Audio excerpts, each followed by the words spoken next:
How to send silent messages on Facebook Messenger. Welcome to another Gauging Gadgets Facebook Messenger tutorial video. In this video, I'm going to show you how to send silent Facebook Messenger messages that don't have a notification.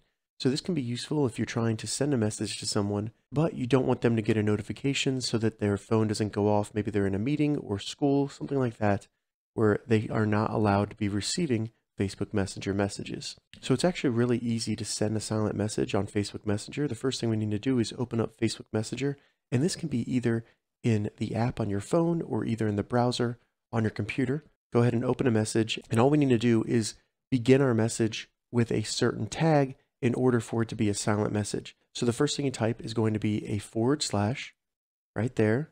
And as you can see, it comes up with a menu. All you need to do is select silent. As you can see, it puts silent down there, and then you can type out whatever message you want. And when that message is sent, the person that receives it will not get a notification that that message was received. It'll be a silent message. All right, so that's how you send a silent Facebook Messenger message. If you have any questions about this, leave a comment below. I'll get back to you as soon as I can. If you'd like to see more Facebook or Messenger tips and tutorials, check the links in the description. If this video helped you, give it a thumbs up, and please consider subscribing to my channel, Gauging Gadgets, for more gadget reviews and tech tutorials. Thank you so much for watching.